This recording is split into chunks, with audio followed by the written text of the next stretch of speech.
Welcome to our channel. నేను మీ Laxman. Social media పుణ్యమా అనే నైట్కి నైటే జీవితాలు మారిపోతున్నాయి. మరో పక్క తీసుకున్నామంటే అదే సోషల్ మీడియా వల్ల జీవితాలు ఏ విధంగా మారిపోయో అదే స్థాయిలో కింద పడిపోతున్నాయి. సో రీసెంట్గా హైటెక్ సిటీలో ఐటీసీ కోహినూర్ ఆపోజిట్గా స్ట్రీట్ ఫుడ్లో కుమారి ఆంటీ అని చెప్పి ఒక ఆమె స్ట్రీట్ ఫుడ్ 13 సంవత్సరాల నుంచి ఇక్కడ బిజినెస్ చేస్తూ ఉంది.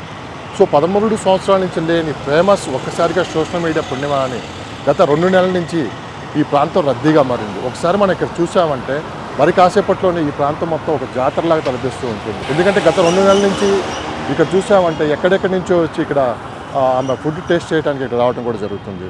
సో రకంగా తీసుకున్నామంటే ఆమె మీద విపరీతమైన ట్రోల్స్ కూడా జరుగుతుంది. ట్రోల్స్ సంబంధించి ముందు పక్కన పెడితే ఓ రకంగా ఈ ప్రాంతం మొత్తం ట్రాఫిక్ జామ్ అయిపోయి తీవ్రమైన ట్రాఫిక్ ఇబ్బందులు ఎదుర్కొంటున్నారు సామాన్య ప్రజలు అని చెప్పి కూడా మనం చూడడం జరిగింది. సో ఇప్పుడు ఇక్కడ మనం చూసామంటే ఈ స్టాల్స్ మొత్తం కొంత కేటాయించారు చిన్న చిన్న బిజినెస్ చేసుకునే వాళ్ళకి. అలానే ఒక చిన్న స్టాల్ ఇక్కడ కుమారి ఆంటీ ఇక్కడ ఫుడ్ స్టాల్ పెట్టుకోవడానికి కూడా ఇక్కడ తనకి స్థలం కూడా కేటాయించడం జరిగింది. మరో పక్క తీసుకున్నామంటే కేవలం ఈ ప్రాంతంలో ఆమె బిజినెస్ చేస్తూ ఈ ప్రాంతం మొత్తం ఒకసారి మనం వెనక తిరిగి చూసుకున్నామంటే ఈ ప్రాంతం మొత్తం ఒక జాతరను అయితే తలపిస్తూ ఉంది. ఒకసారిగా మనం పరిశీలించామంటే దీనివల్ల 2 నెలల నుంచి ఈ ప్రాంతం నుంచి వెళ్ళే వాళ్ళందరూ ట్రాఫిక్కి తీవ్రమైన ఇబ్బందులు ఎదుర్కొంటున్నారు. ఎన్ని చెప్పినా కానీ ఇక్కడ ఎవరు వింటలేదని చెప్పి కూడా వింటున్నారు. సో మొత్తం చుట్టుపక్కల తీసుకున్న అన్ని సాఫ్ట్వేర్ కంపెనీలు, మరోపక్క ఇన్ఆర్బిట్ మాల్ ఉంది. ఇక్కడ చాలామంది క్యాబ్ డ్రైవర్స్ కూడా ఇక్కడే భోజనం చేస్తూ ఉంటారని కూడా మనం చూస్తూనే ఉన్నాం. సో సోషల్ మీడియా పుణ్యమాని ఎంతమంది అయితే సెలబ్రిటీగా మారారో అంతే తొందరగా కూడా పడిపోవడం కూడా జరిగింది. అందుట్లో ఒకళ్ళు ఎస్పెషల్లీ చెప్పుకోవాలంటే ఈ కుమారి ఆంటీ అని కూడా మనం చెప్పుకోవచ్చు. ఎవరు ఈ కుమారి ఆంటీ ఏంటి అని చెప్తే దాదాపు 13 సంవత్సరాల నుంచి ఫుడ్ బిజినెస్ చేస్తున్నారు. కానీ ఎప్పుడూ లేని ఫుడ్ బిజినెస్ లాభాలు ఈసారి అయితే ఆమెకు ఎక్కువ వచ్చాయని చెప్పి కూడా సోషల్ మీడియాలో కూడా ఒక ప్రచారం నడుస్తుంది. సో రీసెంట్గా ఆమె ఒక ఇంటర్వ్యూలో కూడా తనకి ఎంత లాభం వస్తుందో కూడా చూడడం కూడా జరిగింది. అది ఒక పెద్ద ట్రెండ్గా మారింది. అయితే ఇక్కడ కేవలం ఫుడ్ బిజినెస్సే కాదు, ఈ కుమారి ఆంటీ ఎవరైతే ఉన్నారో రీసెంట్గా ఒక ఇంటర్వ్యూలో తనకి జగనన్న ఇల్లు ఇచ్చారు, నాకు ఆ ఇల్లు తప్పించి వేరే ఆధారం లేదని చెప్పడం కూడా జరిగింది. దీని వేదికగా అటు తెలుగుదేశం పార్టీ ఇటు వైఎస్ఆర్సీపీ పార్టీ సోషల్ మీడియాలో కూడా దీని పెద్ద ఎత్తున ప్రచారానికి కూడా వాడుకోవడం జరిగింది. సో ఈ చిన్న ఫుడ్ స్టాల్ చివరికి రాజకీయ రంగు కూడా పొలుపుకుందని కూడా చెప్పుకోవచ్చు. ఎందుకంటే ఒకసారి చూసామంటే ఇంటర్వ్యూలకి కంటిన్యూస్గా ఇక్కడ ఇంటర్వ్యూలు చేయటం, ఒకసారిగా ఫేమస్ అయిపోవడం, చుట్టుపక్కల నుంచి చాలా దూర ప్రాంతాల నుంచి వచ్చి కూడా ఆమె ఫుడ్ టేస్ట్ చేయాలని రావడం కూడా జరుగుతుంది. రీసెంట్గా ఆమె చెప్పిన ప్రకారం అయితే మనకి కేవలం 100 రూపాయలతోటి ఆమె ఇక్కడ ఫుడ్ సప్లై చేస్తున్నారు. కానీ వచ్చే జనాన్ని డిమాండ్లో పెట్టుకొని ఆమె ఎక్కువ రేట్లు పెట్టి కూడా బిజినెస్ చేస్తుందని చెప్పి కూడా సోషల్ మీడియా వేదిక ప్రచారం జరుగుతుంది. నిన్న మొత్తం ఇదే టైంలో పెద్ద జాతరలా తలపిస్తుంది ఈ ప్రాంతం. ఇప్పుడు చూసామంటే మొత్తం ఖాళీ ప్లేస్ అయితే ఇక్కడ కనిపిస్తుంది.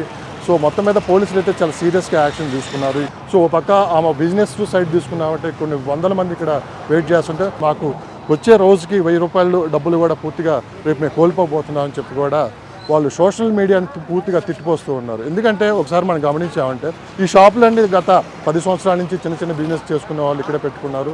సో ఎక్కడా లేని డిమాండ్ ఇప్పుడు కేవలం కుమారి ఆంటీ వల్లే ఇక్కడ మంచి డిమాండ్ అయితే పెరిగింది. ఈ ప్రాంతానికి ఎక్కువ మంది విజిటర్స్ రావటం, సో ఇక్కడ ఆమె ఫుడ్ తినడంతో పాటు రకరకాల ఇక్కడ ఐటమ్స్ కూడా ఇక్కడ దొరకటం వల్ల ఎక్కువ మంది ఇక్కడే. సో ఇదొక జాతరలాగా తలపిస్తుంది మొత్తం ఓవరాల్గా తీసుకున్నామంటే. సో మొత్తం మీద తీసుకున్నామంటే ఈ ప్రాంతం పూర్తిగా ఇది హైటెక్ సిటీ ప్రాంతం కాబట్టి పూర్తిగా ఇక్కడ ఐటీ ఎంప్లాయీస్ ఎక్కువ మంది ఉంటారు. మరో పక్క తీసుకున్నామంటే ఇటు ఈ రోడ్డు బిజీ రోడ్డు ఎక్కువ ఉంటుంది వాళ్ళు కూడా. ఏంటంటే ఈ ప్రాంతం మొత్తం పూర్తిగా ట్రాఫిక్ జామ్ తోటి ఇబ్బందులు ఎదుర్కోవాల్సింది. పోలీసులు ఇప్పటికే 2 నెలల నుంచి పూర్తిగా ఎవరైతే ఆ స్టాల్ పెట్టారో కుమారి గారికి చెప్పడం కూడా జరిగింది. తీవ్రమైన ట్రాఫిక్ ఇబ్బందులు ఎదుర్కోవాల్సి వస్తుంది, దయచేసి మీరు కొంచెం దీనికి సహకరించాలని కూడా చెప్పడం జరిగింది. సో దానికి మేము సహకరించాలని చెప్పినా కానీ చాలామంది ఇక్కడికి వచ్చి బైక్ పార్కులు చేసి చాలా ట్రాఫిక్ ఇబ్బంది కలిగిస్తున్నారు. సో మేము చెప్పినా వచ్చే కస్టమర్స్ వింటలేదని చెప్పి కూడా ఆమె పోలీసు వారికి విన్నవించడం కూడా జరిగింది. పోలీసులు రావటం, ఈ ప్రాంతం మొత్తం క్లియర్ చేయించడం, ఒకసారిగా స్టాల్ని కూడా మూసేపించి కుమారి ఆంటీ ఎవరైతే ఈ ఫుడ్ స్టాల్ నడుపుతున్నారో ఆమె మీద కేసు కూడా నమోదు చేయడం జరిగింది. సో ఆమెకు అన్యాయం జరిగింది అని చెప్పి కూడా ఆమె ఒక రకంగా పోలీస్ డిపార్ట్మెంట్ మీద కూడా నిన్న ఆమె ఫైర్ అవడం కూడా జరిగింది. మాకు వచ్చే చిన్న బిజినెస్ కూడా పోతుంది, సో ఒకరి వల్ల అందరం ఇబ్బంది పడుతున్నామని చెప్పి కూడా చిన్న చిన్న షాపులు ఎవరైతే ఉన్నారో వాళ్ళు కూడా ఇక్కడ చూడటం కూడా జరుగుతుంది. సో పోలీసు వాళ్ళు దీని మీద ఎలాంటి చర్యలు తీసుకుంటారు, మొత్తం మీద ఈ స్టాల్ ఇక్కడే ఉంటుందా, ఇక్కడ నుంచి వేరే ప్రాంతానికి మారుస్తారా? ఇక్కడ చిన్న చిన్న షాపులు కూడా చాలా తీవ్రమైన ఇబ్బందులు ఎదుర్కొంటున్నారు. 5 నెలల మట్టి వాళ్ళకి యూట్యూబర్లు వచ్చి మా పేనాలు తీశారు. ఇప్పుడు మా తీయమంటున్నారు. ఆ ఒక్కళ్ళ గురించి మీరు రాకుండా ఉంటే మాకు ఏమి ఉండదు. అసలు వచ్చే గిరాకు వస్తానే ఉంటుంది, నడిచేది నడుస్తూనే ఉంటుంది. మీరు యూట్యూబర్లు ఈ కెమెరాలు ఇవన్నీ లేకుండా ఉంటే శుభ్రంగా బతుకుతాం. మేము 20 ఏళ్ళ మట్టి బతుకుతున్నాం ఇక్కడ. 4 కోట్ల నుంచి ఇవన్నీ స్టార్ట్ అయినప్పుడు అసలు మీరు వచ్చి వీళ్ళు వచ్చి ముందే 10 కాడ నుంచే జాయిన్ అయిపోతున్నారు. మనిషిని వాళ్ళని వ్యాపారం చేసుకునేవారు. ఇప్పుడు వాళ్ళది మూత పడింది, మమ్మల్ని తీయమంటారు. చెప్పితే కూడా వాళ్ళు వినరాయా. మేము వాళ్ళు ఒక్కటే, మేమందరం ఒకటి. ఎందుకు నిరుడు తీసేశారు, ఇదే టైంలో తీసేస్తే కాళ్ళ పడి 10 రోజులు తిరిగి పెట్టుకుని వాళ్ళు కూడా కలిశారు, బాగానే ఉంటారు. గిరాకీ నడిచి నీకు వచ్చేది వస్తుంది, వీళ్ళకి వచ్చేది వస్తుంది. ఇప్పుడు 20 ఏళ్ళ మట్టి మేము చేసుకోవట్లేదా, బతకట్లేదా? అపరిమితంగా యూట్యూబ్లో పిలిచి అట్ట చేసి అసలు రోడ్డుకి జామ్ అవుతుంటే పోలీసులు కూడా వాళ్ళకు కూడా ఇబ్బంది. యూట్యూబ్ వాళ్ళ వల్ల మా బిజినెస్ పోయిందని చెప్పి వాళ్ళు అంటున్నారు. అవును, మేము కూడా అనేది అదే. ప్రత్యేకంగా యూట్యూబ్ వల్లే వీళ్ళు ఎవరో రాకుండా ఉంటే శుభ్రంగా మా కాబట్టి గిరాకీ మాకు ఉంటుంది, బతుకుతాం ఎవరికాళ్ళే. ప్రత్యేకంగా యూట్యూబ్ల వల్లే. పోలీసులు నిన్న వచ్చారు, షాప్ అయితే క్లోజ్ చేశారు. సో మీకేం చెప్పారు మిగతా షాప్? మాకేం చెప్పలే. ఇప్పుడు మీరు చూడండి, ఇవాళ నుంచి ఆ యూట్యూబర్లు ఎంతమంది ఉంటారో వాళ్ళని పక్కకు పెట్టండి. ఇక్కడ ఎంత జామ్ అవుతుందో చూడండి మీరు. మా గురించి పోలీసులు రారు, ఏమీ రారు. వచ్చినా కూడా మేము మనిషిని పెట్టుకోమంటారు, ఒక రోజున పెట్టుకుంటాం, మేమే ట్రాఫిక్ లైన్ చేసుకుంటాం. కానీ అంతమంది పోలీసులు వస్తాం. 20 ఏళ్ళు ఎన్ఆర్బీ పిల్లర్స్ వేసిన కానించి ఉంటా నేను. రంగమ్మ నా పేరు. అసలు ఇంతవరకు 4 కోట్లతో స్టార్ట్ అయ్యి ఇక్కడికి వచ్చినాయి. తర్వాత ఇక్కడ కోయినేరులో ఉన్నాం. కోయినేరు మొదలైనప్పుడు వాళ్ళు ఆ పక్కన పెట్టుకోమన్నారు, ఆ పక్క వచ్చాం. ఆ పక్క అయిన తర్వాత ఇక్కడ ఈ రోడ్ లేదు, కన్స్ట్రక్షన్ అవుతుంటే మమ్మల్ని మా యూనియన్ అక్కడ కూర్చోబెట్టింది. వాళ్ళు రేత్రి పని చేసుకునే వాళ్ళు ఈ రోడ్డు పని. సో మీకు యూనియన్ ఉంది? యూనియన్ ఉంది. సో మరి మీరు మీ యూనియన్ ఆమెను కూర్చోబెట్టి మాట్లాడి ఆయన చెప్పాడు, వాళ్ళు వినరు వాళ్ళిద్దరు. ఇప్పుడు నలుగురిలో కలిస్తే మనం ఏదైనా చేస్తాం. నిన్న వెళ్తుంటే సార్ మేము బతులు అడుకునేవాళ్ళం, సార్ యూట్యూబ్లను రానివ్వని. అసలు కలిసి వెళ్దామంటే ఏం పిక్కోండి. మొన్న 26వ తారీఖు నేను ఇక్కడ చేసుకున్న కుర్రోడు ఏమనుకున్నామంటే వాళ్ళ దగ్గరికి వెళ్ళి మాట్లాడదాం, యూట్యూబ్లు రానియొద్దు, అసలు వాళ్ళు ఎవ్వరొద్దు. మనం మీ బిజినెస్ 50 కిలోలు 75 కిలోలు మీకు నడుతుంది కదా వరకు. ఇప్పుడు 25 కిలోల వల్ల మీకు ఖరీదులు పోతున్నాయి. కానీ ఆ జనంలో ఎంతమంది పోతున్నారు? మీ గిరాకీ మీరు అవుతుంది, మీకు రూపాయి వస్తుంది, మాకేం ఏడుపు కాదు. మీ వల్ల ఇంకా కొద్దిగా వచ్చి వీళ్ళకి కూడా వస్తుంది, బాగానే ఉంటుంది, అందరికీ బాగానే ఉందయ్యా. అందరికీ ఇవాళ యూట్యూబ్ వల్లే ఇదంతా. మేము వెళ్ళి మాట్లాడేవాళ్ళం, వాళ్ళు ఎవరికి సహకరించరు. నేను పెట్టించిన దాన్ని, ఓయ్ పోవమ్మా నువ్వేంటి బోర్డు నువ్వు చెప్తే మేము వినాలా అంటాడా, లెక్క చేయరు. నిన్న జరిగిన ఇన్సిడెంట్కి ఇక్కడున్న మిగతా షాపుల వాళ్ళు కూడా పూర్తిగా కొంచెం ఆ షాపుల లోపలికి జరపడం కూడా జరుగుతుంది. ఇప్పటికే పోలీసులు వాళ్ళు కొన్ని ఆంక్షలు అయితే ఇక్కడ పెట్టడం కూడా జరిగింది. సో షాపులని వెనక్కి జరపాలి, ట్రాఫిక్ ఎటువంటి ఇబ్బందులు కలిగించినా కానీ కేసులు బుక్ చేస్తామని చెప్పి కూడా జరిగింది. ఇప్పటికే ఈ చిన్న షాపులు కూడా మొత్తం చూస్తున్నాము. ఈ లైన్ తీయకోకుండా అస్సలు వాళ్ళంటూ రాకుండా ఉంటాయి, రేపే పెట్టుకుని బతుకుతారు వాళ్ళు. ఎందుకు ఈ షాపులు వెనక జరుపుతున్నారంటే ఇక్కడ వాళ్ళు చెప్పారు, మాకు చెప్పింది ఏంటంటే ఫుట్పాత్ మీద ఉండొద్దు, ఆ డబ్బాలు కూడా ఉండొద్దు, డబ్బాలు కూడా లోన పెట్టుకోవాలి. మీ వ్యాపారం లోనకు చేసుకుంటే ఇక్కడ నుంచి జనం తీసుకుంటారు, రోడ్డుకి జామ్ అవ్వదు అని చెప్పారు. చెబితే అందరం జరుపుకుని లైన్ మీద నా మాట మీద అందరూ విన్నారు. ఈడు ఆడు కలిసి ఒక రేత్రి తెల్లటి పడి జరిపేశారు. వీళ్ళు జరిపారని వాళ్ళ రైస్ వాళ్ళు జరిపారు ఫస్ట్. ఇప్పుడు బంద్ పెట్టిన వాళ్ళు జరిపారు. వాళ్ళు జరపంగా లేనిదే నిన్న కాక మొన్న వచ్చిన వాళ్ళు మాకు ఛాయ్ వాళ్ళు లేని వీళ్ళిద్దరు జరిపారు. మేము కొన్ని రోజులు ఉండం, ఆ పక్కనే మా కొట్టు, వాళ్ళు కొట్టోళ్ళు జరిపారు. 10 సంవత్సరాల నుంచి మీరు ఇక్కడ బిజినెస్ చేస్తున్నా అన్నారు, మరి ఎప్పుడు ఇలాంటి సమస్య రాలేదు? చిన్నవి వస్తాయి, వాళ్ళు పిలుస్తారు మమ్మల్ని, పోలీసు వాళ్ళు పిలుస్తారు. ట్రాఫిక్ జామ్ అవుతుంది, 2 రోజులు బంద్ చేయండి, లేకపోతే మీకు తీసేయాల్సి వస్తుంది, ఏదో ఒకటి చెప్తారు. దండం పెట్టుకుంటాం, 10 మంది వెళ్తాం, కాళ్ళ పడతాం. వాళ్ళు వస్తారు, లేకపోతే ఒక్కోసారి వాళ్ళు వస్తారు. మేమందరం వెళ్తాం, చెప్పుకుంటాం. లేకపోతే ఇక్కడే ఇదిగో ఇక్కడ కేసు అన్న అతను ఉన్నాడు, ఈ ఫైట్ సైడ్ అది అక్కడ మాట్లాడాడు, ఆయన చెప్తాడు. ఇక్కడ ఉండి సార్ ఇవాళ రేపు మనిషిని పెట్టుకుంటాము, ఇట్లా చేస్తాము, ఇక్కడ శుభ్రం ఉండొద్దు, ఇక్కడ శుభ్రంగా లేదు, నీట్గా లేదంటే ఊడ్చుకుంటానికి మనిషిని పెట్టుకున్నాం. మేము 15 ఏళ్ళు ఇచ్చి మనిషిని పెట్టుకున్నాం. అట్టగా పెట్టుకుంటామంటే కొన్ని రోజులు పెడితే కూడా జామ ఆపలేకపోతున్నారు. వాళ్ళ గురించి అంటే వాళ్ళది కూడా కాదు, ఇట్లా యూట్యూబ్లో వాళ్ళు కెమెరా వీళ్ళందరూ వస్తాం. ఒకళ్ళేంటి ఆమె బండి ఆపుతమే ఏళ్ళు సప్పిట్లు అయ్యి అవసరమా? ఆమె ఏమందని మేము అంటల్లా, ఈ వేసేవాళ్ళు కంట్రోల్ చేసి మేమందరం ఇవాళ ఏమనుకున్నామంటే కర్రలు పుచ్చుకుని ఉంచుందాం, అదే వ్యాపారమే.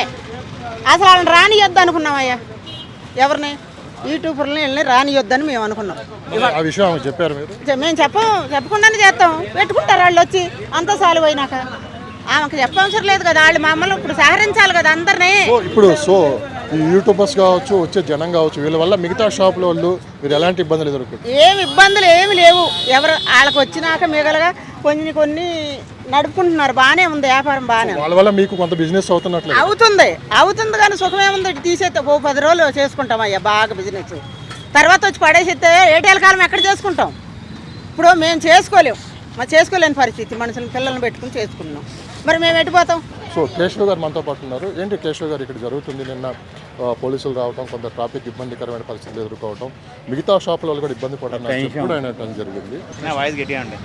మీరు వెనకాల జరగండి, కొంచెం వినండి. పోతే అందరికి పోతే నా ఒక్కడిదే పోతా అన్నారు. ఇప్పుడు వాళ్ళు లేరు. ఇప్పుడు అందరికీ చెప్పిన, అందరు వెనకాల జరిగినారు. ఆల్మోస్ట్ ఇక్కడ దాకా ఉంచి ప్లాట్ఫామ్ వదిలేసుకునేది. మీ వ్యక్తిగత మీ వ్యాపారం ఎంత నడుస్తుంది అది నేను మీకు చెప్పడం వల్ల నాకేమైనా వస్తుందా? సో షాపులు నిన్న ఎంతవరకు ఉన్నాయని మీరు అన్నారు, ఇంతవరకు. సో ఎందుకు ఇంత బ్యాక్కి మీరు ఇంత జరిపారు? ప్లాట్ఫామ్ మాకు వాళ్ళు గవర్నమెంట్ వాళ్ళు ప్లాట్ఫామ్ వచ్చి నడవడానికి, మేము బిజినెస్ చేసుకోవడానికి కాదు. ఇంత బ్యాకప్ ఉండాలి. వాళ్ళు ముందు జరిగింది, వాళ్ళ తర్వాత ఒకరు అలా అందరు జరిగారు. కస్టమర్ నిల్చోడానికి ఇచ్చింది ప్లాట్ఫామ్ నడవడానికి ఇది ఇచ్చిండ్రు. అది చేసుకోకపోవడం ఒకటి. అహం ఎక్కువై నాకు ఇంత నడుస్తుంది, నాకు యూట్యూబ్లో పాపులర్ కావడం వల్ల వస్తున్నాను నేను. అహం ఎక్కువైందని మీరు అంటున్నారు. మీతో పాటు దాదాపు ఒక 10 సంవత్సరాల నుంచి ఇక్కడ బిజినెస్ చేస్తున్నారు వాళ్ళు. అంటే అహం అనేది ఈ 10 సంవత్సరాల నుంచి ఉందా? ఎప్పుడైతే ఇది యూట్యూబ్లో పాపులారిటీ ఎక్కువ కోసం చేసుకోవడం వల్ల ఇప్పుడు నాది ఎంత ఉందో నాకు తెలుసు. ఇప్పుడు నేను ఎక్సెల్ వేసుకునే వస్తా, నేను అట్లా నడుపుకుంటా. అది నా ఆదాయం నాకు ఎంత వచ్చినా నాకు సాటిస్ఫైడే. నాకు ఇంత వస్తుంది. ఇంటికి వచ్చి కిచెన్ చేయించుకోవడం వల్ల ఏమైంది, యూట్యూబ్లో బాగా క్రేజ్ వచ్చింది. దానివల్ల 4 లైన్ ఉన్న రోడ్ 1 లైన్, ఓన్లీ 1 వెహికల్ అంత ఖాళీ స్థలం ఉండడం వల్ల అదొకటి. ట్రాఫిక్ వాళ్ళు 2 డేస్ బంద్ చేయమని చెప్పారంట. వాళ్ళకి 2 డేస్ బంద్ చేసుకుంటే ఈరోజు తీయించేవాళ్ళు కదా. అది మెయిన్ రీజన్. ప్లాట్ఫామ్ ఇంత ఉంటుంది, ముందు నడవడానికి ఉంటుంది, ముందు ఇట్లా బిజినెస్ చేసుకోవడానికి వస్తుంది. అది నడవడానికి, ఇది బిజినెస్ చేసుకోవడం మాకు ఆ రోజు ఇచ్చిన రోజు అది చెప్పారు. వాళ్ళు ఒకరు ముందు జరగడం వల్ల వాళ్ళు పక్కన వాళ్ళు అట్లా లైన్గా అందరూ ముందుకు వచ్చారు. సో మీరు ఇదే ఐటీసీ కోహినూర్ ఆపోజిట్లో ఎన్ని సంవత్సరాల నుంచి ఇక్కడ మీరు వ్యాపారం? ఐటీసీ కోహినూర్ నేను వచ్చినప్పుడు లేదు. సత్యం స్కామ్ జరిగిన తర్వాత 4th డే నేను ఏరియాకి వచ్చాను. చూడబండి అమ్మేవాట అని. సత్యం స్కామ్ జరిగిన తర్వాత 4th డే నేను ఏరియాకి వచ్చాను. అంతకుముందు 6 వాళ్ళతో నేను ఒకరిని ఏడవాడిని. అప్పుడు తర్వాత నేను ఒకరిని ఏడవాడిని. ఇంతకుముందు ఎప్పుడు లేని సమస్య ఇప్పుడే ఎందుకు వచ్చినారు మీరు? మాకు ఎవరికో అయితే ఇచ్చిండ్రో వాళ్ళకి వాల్యూ అయితే ఉండాలి. ప్లాట్ఫామ్ వదిలేసి ఇక్కడ బిజినెస్ చేసుకోవడానికి ఇంత స్థలం ఇచ్చారు, దాంట్లో చేసుకుంటే పోతే ఉందని ఇక్కడి నుంచి ఇక్కడ దాకా అందరూ వెళ్ళి తినడం కరెక్ట్ కాదు కదా. ఒక రకంగా పోలీసు డిపార్ట్మెంట్ వాళ్ళు చెప్తుంది ఏంటంటే, ఒక విషయం ఇక్కడ ఏంటంటే మొత్తం ఐటీ ఎంప్లాయీస్ ఉంటారు ఎక్కువ మంది. ఐటీ ఎంప్లాయీస్ ఎవరు కాదు, ఈ ప్రాంతం మొత్తం ఎక్కువ వాళ్ళు రెగ్యులర్ వచ్చే వాళ్ళు, ఎవరు షాప్ వాళ్ళు వస్తున్నారు వాళ్ళు రెగ్యులర్ కానీ రన్నింగ్ గిరాక్ ఎక్కువ ఉంటుంది. కస్టమర్ పక్కన పెడితే ఫస్ట్ ఆఫ్ ఆల్ ఈ ప్రాంతం ట్రాఫిక్ రద్దీగా ఎక్కువ ఉంటుంది. ఒక పక్క ఐటీ ఎంప్లాయీస్ ఉదయం నుంచి సాయంత్రం వరకు ఎక్కువ మంది ఇదే రూట్లో ట్రావెల్ చేస్తూ ఉంటారు. సో మొత్తం మీద పోలీస్ డిపార్ట్మెంట్ చెప్పినట్టు ఇక్కడ ట్రాఫిక్ జాము తీవ్రమైన ఇబ్బందులు ఎదుర్కొంటుందా? తీవ్రమైన ఇబ్బంది ఎదుర్కొంటుంది సార్. ఇప్పుడు నాకు ఇచ్చిన ప్లేస్ ఉంది, ఇంత వెనకలు జరిగాను, ఇక్కడ నిల్చుంటారు. నేను షాప్ తీసుకొచ్చి ఇక్కడ పెడితే కస్టమర్ ఆడ నిల్చుంటాడు కదా. అది మెయిన్ ప్రాబ్లం. అది జరగడం వల్ల ఇవన్నీ జరిగినాయి. నీకు ఇచ్చిన ప్లేస్ నువ్వు వాడుకోండి, మీరు ఇంత లోపల జరిగి పెట్టుకోండి, కస్టమర్ అక్కడ నిల్చోడు ఇక్కడ నిల్చుంటాడు కదా. మీరు ఎప్పుడన్నా కుమారి గారిని తెలిసి ఇక్కడికి మీరు అందరూ యూనియన్గా కూర్చొని మాట్లాడుకొని? మా దాంట్లో నువ్వెంత నాకు చెప్పడం నువ్వు ఎవరైనా అడుగుతారు సార్. మేము వాళ్ళు పట్టించుకోవడం మానేసాం. పట్టించుకోవడం 4 months అయింది. మాట్లాడతారు వాళ్ళు. మాట్లాడాలంటే వాళ్ళిద్దరు ఏం బిక్కుంటారు, బిక్కోండి. చిన్న పెద్ద తేడా ఉండదు. వాళ్ళ వయసు ఎంత, మా వయసు ఎంత, నేనే తీసుకొచ్చి పెట్టా. ఏం బిక్కుంటారు, బిక్కోండి అంటే ఒకసారి కాదు 10 సార్లు ఏం వింటాం, ఏం చెప్తాం? ఇవాళ ఒక్కళ్ళని వాళ్ళ కడుపు మీద కొడతాం. మాకు పిల్లలు కలవాళ్ళమే. మేమందరం కంప్లైంట్ ఇచ్చామని చెప్తున్నారు. పోలీసు వాళ్ళని ప్రమాణకం చేసి మేము పోలీస్ స్టేషన్కి వస్తాం. వాళ్ళు కూడా వస్తే వాళ్ళు నిజమా వస్తుందని, లేదా మీరు వెళ్ళి అడగండి ఏ కొట్లోనైనా కంప్లైంట్ ఇచ్చారని. ఒకళ్ళ మీద ఎవరు కంప్లైంట్, అందరూ బతకాలని కలిసిమెలిసి. ఇవాళ మేము ఒకటే అనుకున్నాం, ఎవరు వచ్చినా సరే కెమెరా వాళ్ళని వాళ్ళు పట్టుకుని కొడదాం అనుకున్నాం. ఎందుకు మా అందరూ బతుకులు పోతుంటే ఇప్పుడు ఆయన చేయగలుగుతాడు, మీరు చేస్తారు, మేము చేయలేము. ఏం చేయాలి మా అమ్మ? ఇది పరిస్థితి.